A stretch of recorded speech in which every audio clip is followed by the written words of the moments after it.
సజీవ వాహిని ఇది సత్య ప్రకాశిని. షాలోమ్. మహోన్నతుడైన యేసు నామంలో సజీవాహిని ఆదివారపు ఆరాధనకు కూడి వచ్చిన దేవుని బిడ్డలందరికీ వందనాలు తెలియజేస్తున్నానండి. శుభములు, వందనాలు. ప్రభువును దీవించిన గాక. ఈ సాయంకాల సమయంలో దేవుని నామంను ధ్యానించుకోవడానికి ఇచ్చినటువంటి మంచి అవకాశం బట్టి, సమయాన్ని బట్టి ప్రభుని ఎంతగానో స్తుతిస్తున్నాను. Thank you Jesus, thank you Lord. నాయనా నీకు వందనాలు. మరి వాక్య ధ్యానంలోకి వెళ్లే ముందు చిన్న ప్రార్థన చేసుకుందాం. తలలో ఉంచండి. ఏది డిస్ట్రాక్ట్ అవ్వకుండా ధ్యానపూర్వకంగా దేవుని సన్నిధిలోకి వస్తాము. యాహ్వే అనేటువంటి మహోన్నతమైన దేవుని నామంని ఈరోజు ధ్యానించబోతున్నాము. కాబట్టి మరి శ్రద్ధగా వినడానికి, విన్నది గ్రహించడానికి దేవుని మన కృప దయచేయాలన్నా ప్రార్థన చేసుకుందాము. మహోన్నతుడా, సర్వశక్తి గల యావే నీ ఘనమైన నామమునకు వేలాది వందనాలు, స్తుతి స్తోత్రములు ప్రభా. ఈ విధంగా సాయంకాల సమయం మేమందరం కూడి నాయన మీ వాక్యం ధ్యానించడానికి మీ ఇచ్చిన మంచి సమయం కొరకు వందనాలు, స్తోత్రములు ప్రభా. సజీవాహిని సాయంకాలపు ఆరాధనకు కూడి వచ్చిన బిడ్డలందరినీ నాయన ఆశీర్వదించండి, మనోనేత్రాలను వెలిగించండి తండ్రి. నాయన సర్వశక్తి గల దేవుడవు, సర్వోన్నతుడవు, సర్వవ్యాప్తి, సర్వాంతర్యామి, సర్వశక్తుడానికి వందనాలు, స్తుతి స్తోత్రములు. సకల ఆశీర్వాద స్తోత్రముల కంటే కూడా ఘనమైన నీ నామముకే నీకు వందనాలు, స్తుతి స్తోత్రములు చెల్లిస్తున్నామయ్యా. ఇదే మన నాయన యెహోవా అనేటువంటి నీ యొక్క పరిశుద్ధ నామమును ధ్యానిస్తుండగా ప్రభా, నాతో మాతో అందరితో మాట్లాడమని, నన్ను నీ నోటికి నోరిగా బూరగా చేసుకొని నీ సిలువ చాటున మరుగుపరుచుకొని మా అందరితో కొంత సమయం ముచ్చటించమని నజరేయుడును సర్వశక్తి గల యేసు నామంలో ప్రార్థించి పొందుకుని ఉంటున్నాము తండ్రి. Amen, amen. Praise the Lord. మరి నేటి ధ్యానము కొరకు నిర్గమాకాండము 6వ అధ్యాయము 2 నుండి 4 వరకు చదువుచున్న దేవుని వాక్యంను గమనిస్తాము. నిర్గమాకాండము 6వ అధ్యాయము 2 నుండి 4 వచనము. మరియు దేవుడు మోషేతో ఇట్లనెను, నేనే యెహోవాను, నేను సర్వశక్తి గల దేవుడను పేరున అబ్రహాము, ఇస్సాకు, యాకోబులకు ప్రత్యక్షమైతిని, కాని యెహోవా అను నా నామమున నేను వారికి తెలియబడలేదు. మరియు వారు పరవాసము చేసిన దేశముకు కనాను దేశము వారికి ఇచ్చుటకు నా నిబంధనను వారితో స్థిరపరచుతుని. హల్లెలూయా. దేవుడు తనను తాను పరిచయం చేసుకుంటూ మోషే గారితో ఆయన సెల్ఫ్ రివీల్ నేమ్ ని అక్కడ బయలుపరుస్తున్నారు. నేనే యెహోవాను. యెహోవా అనేటువంటి నామమును మనం హీబ్రూలో చూసినట్లయితే నేనే యాహ్వేను, నేనే యాహ్వేను. యాహ్వే అనేటువంటి పదము ఎలాగా వచ్చింది, అర్థం ఏంటి, మరి చరిత్రలో ఎలాగా మార్పులు పొందుతూ వచ్చింది, యాహ్వే ఎలాగ యెహోవా అయింది అనేటువంటి విషయాలన్నీ కూడా మనము ధ్యానిస్తూ ఉన్నాము. మరి అందులోని మర్మాలను గ్రహించలాగున దేవుడు మనకు కృప దయచేయాలని కూడా ప్రార్థనా పూర్వకంగా ధ్యానం చేద్దాము. మరి యాహ్వే అనేటువంటి పదము బైబిల్ గ్రంథంలో మనం చూసినట్లయితే పాత నిబంధన గ్రంథంలో 6800 సార్లు వ్రాయబడి ఉంది. హెబ్రూ బైబిల్లో మనము యాహ్వే అనే పదం ఎన్నిసార్లు రాయబడి ఉందంటే 6800 సార్లు రాయబడి ఉంది. అలాగనే మరి మొట్టమొదటిగా మెన్షన్ చేయబడినటువంటి వచనాన్ని మనం ఈ రోజు మరి మొట్టమొదటి వాక్యంగా మనము గమనించాము. నిర్గమాకాండం 6వ అధ్యాయము 2వ వచనంలో నేనే యెహోవాను, నేనే యాహ్వేను అని, మరి ఆయన సర్వశక్తి గల దేవుడును, అబ్రహాం, ఇస్సాకు, యాకోబు అనే దేవుని పేరుగా నేను బయలుపరుచుకున్నాను. గాని మరి ఎప్పుడైతే నా నామంను తెలియజేస్తున్నాను, నేనే యాహ్వేను అని ఆయన పరిచయం చేసుకుంటున్నారు. మరి చూసాం కదండి నిర్గమాకాండం 6:2 వచనంలో. అలాగే నిబంధనను స్థిరపరుచుతున్న పదం కూడా మనం 4వ వచనం ఆఖరి భాగంలో చూస్తాము. ఆ నిబంధన నామం, హల్లెలూయా. యెహోవా నామము నిబంధన నామము, యెహోవా నామము బలమైన దుర్గము, ఆయన నామము శక్తి కలిగిన నామము, ఆయన నామము మహత్యము కలిగిన నామము. ఆ నామములోనే మనకి మరి మన ఆశ్రయము, మన కోట, మన దుర్గము, సమస్తము ఆయన నామము. మనంత శ్రేష్టమైన నామం ధ్యానిస్తున్నాం కదండి. జాగ్రత్తగా గమనిద్దాము. మరి యాహ్వే అనేటువంటి హీబ్రూ పదము మరి 4 హల్లులతో కూడినటువంటి పదం అన్నమాట. 4 కాన్సనెంట్స్. అదేమిటంటే యోత్, హే, వావ్, హే. యోత్, హే, వావ్, హే అనేటువంటి 4 హీబ్రూ హల్లులతో కలిసినటువంటి పదము. మరి దాని అర్థం ఏంటి అని ధ్యానం చేస్తే I am or he that is అనేటువంటి అర్థము. ఉన్నవాడు, అనువాడు అనేటువంటి అర్థం అన్నమాట. హల్లెలూయా. మరి ఈ 4 కాన్సనెంట్స్, 4 హల్లులతో కూడిన పదాన్ని టెట్రాగ్రామటన్ అని కూడా అంటాము. మరి ఇజ్రాయేలీలు ఈ పదమును పలకడానికి కూడా చాలా పవిత్రమైన పదము. మనము అలాగా ఉచ్చరించలేము, పలకలేము అని అంత పవిత్రమైన ఆ నామమును మనము మరి ఉచ్చరించడానికి కూడా తగము అన్న ఆ ఒక భక్తితో, వారు ఆ భయభక్తులతో కూడినటువంటి మరి ఆ పదమును కూడా పలకడానికి కూడా వారు మరి రెవరెన్షియల్ ఫియర్ కలిగి ఉంటారు అన్నమాట. భయపడి పలికేటువంటి లేదా పలకకుండా మరి ఇతర దేవుని నామములను వాళ్ళు పలుకుతూ ఉంటారన్నమాట. అయితే 6th సెంచరీలో చూస్తే యూదులు యాహ్వే అన్న నామంను పలకడమే మానేశారు. అలాగే మరి జుడాయిజం, యూద మతం అనేది యూనివర్సల్ గా అయిపోయింది. ఒక లోకల్ రిలీజన్ కాకుండా యూనివర్సల్ గా అయినప్పుడు చాలా కామన్ గా ఉండే పేరు దేవుడు అంటాం కదండి.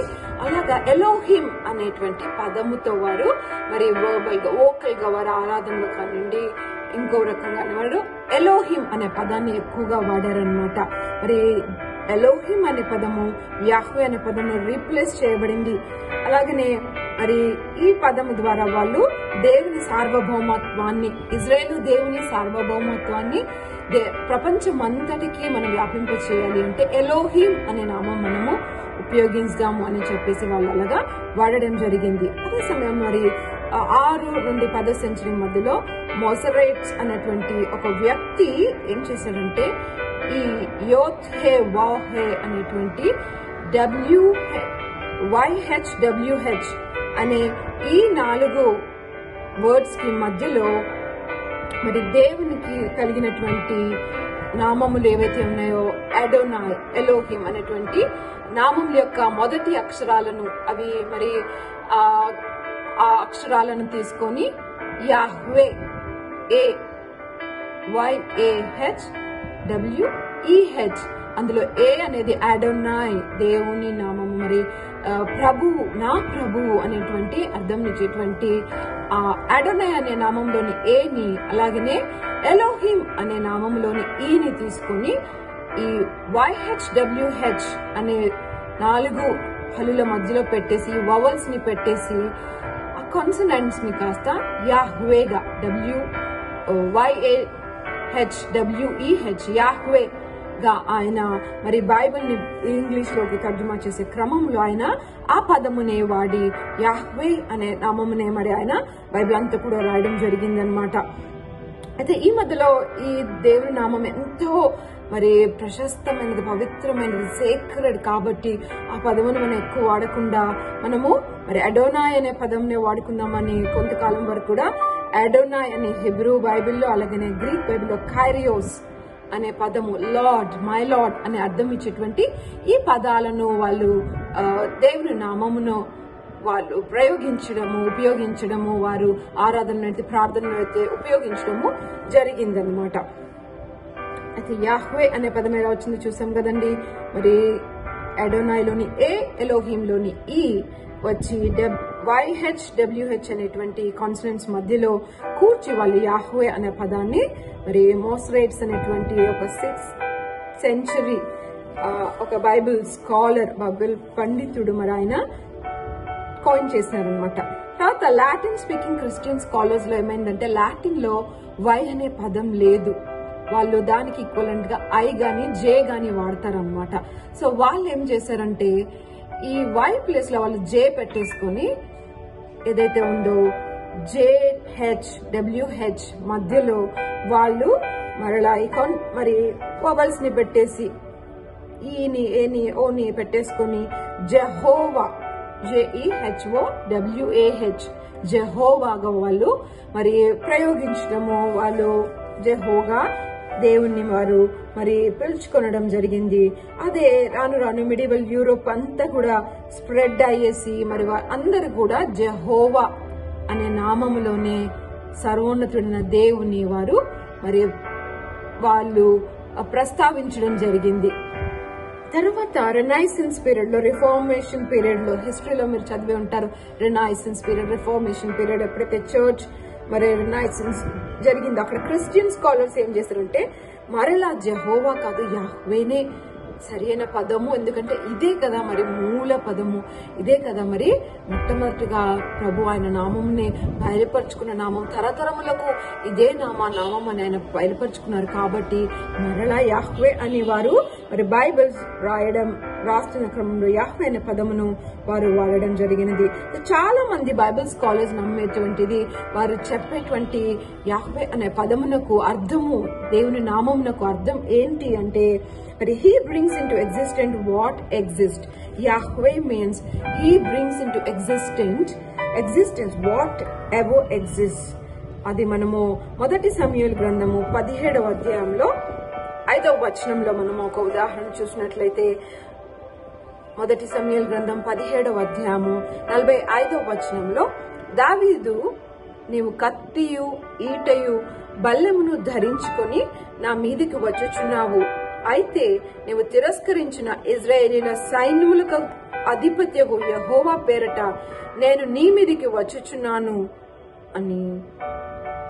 మరి మనకు తెలుసు దావీదు గొల్యాతుని ఎదుర్కొన్నప్పుడు ఆయన మాట్లాడుతున్న మాటలు ఇవి, నువ్వైతే కర్రతో బల్లెంతో ఈటుతో నా మీదకి వస్తున్నావు, కానీ నేనైతే ఇజ్రాయేలీల సైన్యములకు అధిపత్యకు యెహోవా పేరట నీ మీదకి వస్తున్నాను, యుద్ధము యెహోవాదే, ఆయన నాకు విజయం ఇస్తాడు, ఆయన సైన్యములకు అధిపత్యకు యెహోవా. యాహ్వే సబయోత్, యాహ్వే సబయోత్ అనే పదానికి the Lord of host, the Lord of angel armies, the Lord of armies, సైన్యములకు అధిపత్యం యెహోవా అనేటువంటి పేరుందనమాట. మరి యాహ్వే సబయోత్ అనే పదానికి అర్థం మనం గమనిస్తే ఏంటంటే, Yahweh, he brings the host into existence. Yahweh Sabaoth ante he brings the host into existence. Sabaoth ante host, angel army, సైన్యములు అని అర్థము. ఆ సైన్యములను మరి బయలుపరిచేటువంటి దేవుడు అని, సైన్యములను ఉనికిలోనికి తెచ్చేవాడు అనేటువంటి అర్థం ఉందన్నమాట. సో మనం తెలుగులో చూసుకుంటే he brings into existence what ever exist అంటే ఉన్న వాటిని ఉనికిలోనికి తెస్తాడు, లేదా ఉన్న వాటిని ఉనికిలోకి తెచ్చువాడు అని అర్థం ఉంది. హల్లెలూయా. మరి ఎలాగైతే యాహ్వే సబయోత్ లో the lord brings host into existence అంటే సైన్యములను ఉనికిలోకి తెచ్చువాడు, మరి ఉనికిలోకి తెస్తాడు అనే అర్థం ఉంది. అలాగనే యాహ్వే రాఫా అంటే స్వస్థతను ఉనికిలోనికి తెచ్చువాడు, మరి యాహ్వే జాయిరా అంటే మరి సమృద్ధిని ఉనికిలోనికి తెచ్చువాడు అని, మరి ఆయన యాహ్వే సిద్కేను నీతిని ఉనికిలోనికి తెచ్చువాడు అని, యాహ్వే షాలోం సమాధానంను ఉనికిలోనికి తెచ్చువాడు అని, లేదా ఆ సమస్తంలో మనకు ప్రత్యక్షపరచువాడు అని కానీ దయచేవాడు అని కానీ మనకి అర్థమిస్తుంది అనమాట. కాబట్టి ఆయన నామంలోనే మనకు సమస్తము ఉందండి. I am that I yam. నీకేమి అవసరం లేదు, స్వస్థత అవసరం ఉందా, ఐ యామ్ దట్ హీలింగ్. నీకేం అవసరం లేదు, సమృద్ధి అవసరం ఉందా, ఐ యామ్ దట్ ప్రాస్పెరిటీ. మీకు ఏంటి అవసరత ఉంది, మీకు సంతోషం లేదా, సమాధానం లేదా, ఐ యామ్ యాహ్వే షాలోమ్. నేను సమాధానకర్తకు దేవుడును, నేను యాహ్వే షాలోమ్ను అని. మరి ఆయన సమస్తాన్ని నీకు ఇవ్వగలను అనే విషయాన్ని ఆయన నామముల ద్వారా ప్రభు మనకు బయలుపరుచుకున్నారు. హల్లెలూయా. ఎంత ప్రేమ గల దేవుడు అండి, ఎంత శక్తి గల దేవుడు, సర్వశక్తి గల దేవుడు. మరి ఆయన సమస్తమును మనకి ఇవ్వడానికి ఇష్టపడుతున్నాడు. తరతరములు మన దైవమైనటువంటి మన యాహ్వే సమస్తాన్ని మనకి దయచేసే దేవుడు. సమస్తము చేయగల సమర్థుడు, సర్వశక్తి గల దేవుడు, నిబంధనను నిలుపు దేవుడు. ఈరోజు మీకు ఏం అవసరతగా ఉంది మీరు గమనించండి, జ్ఞాపకం చేసుకోనండి, గుర్తు పెట్టుకోనండి. ఆయన మీకు సమస్తము కాగలడు. హల్లెలూయా. ఏమి అవసరం ఉంది, ఏమి కొరతగా ఉంది మీ లైఫ్ లో, మీకు ఏది మీకు మీ వాంఛ ఏమైనది, ఆయన అది అవ్వగలడు. I am who that I am. ఉన్నవాడును అనువాడును నేను యెహోవాను అని ఆయన ఈరోజు మీతో మాట్లాడారు. మీకు ఏం అవసరం ఉంది? ఈరోజు ప్రభు సన్నిధిలో ప్రార్థన చేసుకుందాము. అని మనకు సమస్తమును ప్రత్యక్షపడతాడు. లేని వాటిని ఉన్నట్టుగా చేయగల మరి దేవుడు, మరి నిరాకారంగా ఉన్న భూమిని సమస్తం సృజించిన దేవుడు, మరి శూన్యంలో నుండి సృష్టి యావత్తును చేసిన దేవుడు, మరి ఉన్న వాటిని మరి లేని వాటిని ఉన్న వాటిగా పలికే దేవుడు, సమస్తమును ఉనికిలోనికి తీసుకురాగలిగిన దేవుడు. నీకేం అవసరం ఉంది, ఎందుకు ఇవ్వడు? ఆయన ఖచ్చితంగా ఇస్తాడు. Hallelujah. Is there anything too hard for the Lord? యెహోవాకు మరి అసాధ్యమైనది ఏమైనా ఉన్నదా? ఆయన సమస్తము చేయగలడు. ఆయన సమస్తం అయి ఉన్నాడు. సమస్తము ఉనికిలోనికి ఆయన తీసుకురాగలడు. కాబట్టి ప్రార్థన చేసుకుందాము. ప్రార్థనకు ముందు ఒక విషయం గమనిస్తాము. ఆయన సర్వాంతర్యామి, సర్వ వ్యాప్తి అగు దేవుడు. ఆయన అన్ని చోట్ల ఉన్నాడు. ఆయన మహిమ ఆకాశంలో భూమిలో అన్ని చోట్ల ఉన్నది. ఎప్పుడైతే మనం ప్రార్థన చేస్తామో, ఎప్పుడైతే ఆయన నామంను మనం ఆరాధిస్తామో, ఎప్పుడైతే మనము ఆయన సన్నిధి మన హృదయాలు కుమ్మరిస్తామో, మనం ఎప్పుడైతే దేవుని వాక్యం ధ్యానిస్తామో, మరి ధ్యానపూర్వక ఆయన సన్నిధానంలో మనము ఆయన పైన ఎదురు చూస్తామో, మనం ఆయన మహిమను చూస్తాం. హల్లెలూయా. ఆయన ప్రత్యక్షతను చూస్తాం. ఆయన మనకేం అవసరం ఉందో మన ఉనికిలోనికి ఆయన తీసుకొని వస్తాడు. మన జీవితంలోనికి అది ఆయన ప్రవేశపరుస్తారు, ప్రత్యక్షపరుస్తారు. స్వస్థత, సమృద్ధి, సమాధానము, నీతి, పరిశుద్ధత, ఏది అవసరత ఉందో, ఏది మనకు అక్కరగా ఉందో సమస్తము ఆయన మనకి కలుగజేస్తాడు. సమస్తము చేసిన దేవుడు, సమస్తమును కలుగజేయగలవాడు, సమస్తమును అనుగ్రహించగల శక్తి గల దేవుడు మన దేవుడు. కాబట్టి విశ్వాసంతో ప్రార్థన చేద్దాం. రానున్న దినాల్లో మరి ఆయన నామములను మనం ఇంకా ధ్యానించబోతున్నాము.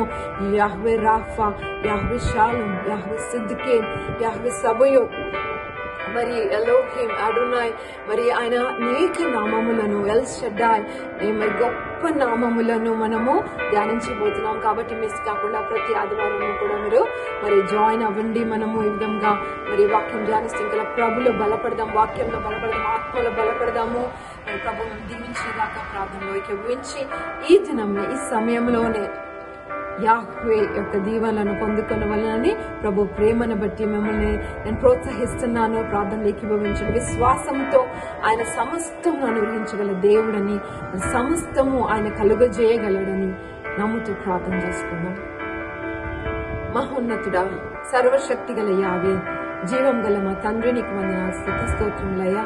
ఈ రోజు మీరు మాతో మాట్లాడినటువంటి వాక్యములను బట్టి నీకు వందనాలు చెల్లిస్తామయ్యా.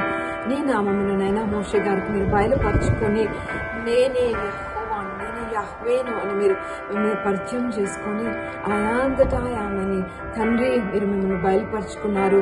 అందుని బట్టి మీకు వందనాలు, స్తోత్రములయ్యా. ఇదిగో నాయన మాకు ఏమి అక్కరగా ఉంది, ఏది కొరతగా ఉందో, ఏది మాకు మా వాంఛ ఉన్నదో సమస్తంలో దయచేయగల దేవుడు, ఎందుకే నీకు వందనాలు, స్తోత్రములు. ఏకీభవిస్తున్న బిడ్డలో రికామా జక్కెల్రావు, ఎవరికైతే ఏ అక్కరగా ఉందో నైనా, ఎవరికి స్వస్థత అవసరం ఉందో, యెహోవా రాఫా స్వస్థత manifest, Lord, manifest healing in their bodies, in their minds, in their souls, wherever they need healing, let healing manifest Abba in Jesus mighty name. Naina evariki mari naina మరి ఫైనాన్షియల్ నీడ్స్ ఉన్నాయో యెహోవా ఈరి వారికి సమస్తము దయచేయండి, సమకూడి జరిగించండి. ప్రభా నీకు వందనాలు, స్తోత్రంలో. ఎవరు భయాల్లో, ఆందోళనలో, వేదనలో, దుఃఖంలో, కన్నీటిలో ఉన్నారో Yahweh Shalom, let your peace fill the hearts Lord God Father. నాయన సమస్త జ్ఞానానికి మించిన నీ సమాధానం వారి హృదయంలో సమృద్ధిగా వెళ్ళనివ్వండి ప్రభా. నది వలె సమాధానం వారి జీవితంలో ప్రవహింపచేయండి తండ్రి. జీవజల నదులను ప్రవహింపచేయండి ప్రభా. వీళ్ళందరినీ దీవించండి. వారికి ఇంకనూ ఆయన హృదయ రహస్యాలు ఎరిగిన దేవుడు తండ్రి, హృదయ వాంఛలు ఎరిగిన దేవుడు అయ్యా. ఏమేమి అక్కరగా ఉంది, ఏమేమి కొరతగా ఉందో సమస్తమును ఆయన నీ నామంలోని శక్తిని బట్టి వారికి అనుగ్రహించి ప్రభా సాక్షి బిడ్డలుగా లేవనెత్తుకొనమని సకల దీవెనలు కుమ్మరించమని ప్రార్థిస్తున్నామయ్యా. సజీవాహిని పరిచయం దీవించండి, ఇన్ఫినిట్ నెట్వర్క్ మినిస్ట్రీని దీవించండి, కాంకరర్స్ వారియర్స్ నాయనా ఇంకనూ జరుగుతున్న సేవా పరిచయలు అన్నిటినీ పేరు పేరును ఆశీర్వదించండి అయ్యా. 30 100 ఫలింప చేయండి తండ్రి ప్రభా. నడుపుచున్న డైరెక్టర్ గారిని నాయన ప్రవీణ్ అన్నయ్య గారిని మీరు బహుగా ఆశీర్వదించండి ప్రభా. నాయన మరి ఈ మినిస్ట్రీస్ ని ముందుగా తీసుకెళ్ళడానికి ప్రభా ఇంకను నీ కృపను నీ కటాక్షంలో బిడ్డలు విస్తరింప చేయండి తండ్రి. ఇక కూడి వచ్చిన బిడ్డలందరినీ దీవించండి అయ్యా. మరి రానున్న దినాల్లో ఎప్పుడు ఈ వీడియో ఎవరు చూసి నాయన మరి ప్రత్యక్షతను బట్టి ఏకీభవించి ప్రార్థిస్తున్నారు వారందరి జీవితాలు అద్భుతాలను జరిగించండి తండ్రి. ఆశ్చర్యకారాలను జరిగించండి అయ్యా. నీవు ఆశ్చర్యకరుడు, ఆలోచనకర్తవు, బలమైన దేవుడు, సమాధానకర్తగా అధిపతివి నా తండ్రి. నీకు వందనాలు, స్తోత్రములు స్తోత్రములు స్తోత్రములు ప్రభా. వీళ్ళందరినీ దీవించమని మరి సమయం విధంగా కూడి ప్రార్థించే వరకు ప్రభు మమ్మల్ని అందరి మీద దయగల హస్తాలను అప్పగించుకుంటూ సమస్త మహిమ గంత ప్రభావాలు మీకే ఆరోపిస్తూ నజరేయుడును సర్వశక్తిగల యేసు నామములో ప్రార్థించి అడిగి పొందుకుని ఉంటున్నాం తండ్రి. Amen amen. Praise the Lord. అందరికీ వందనాలండి. షాలోమ్.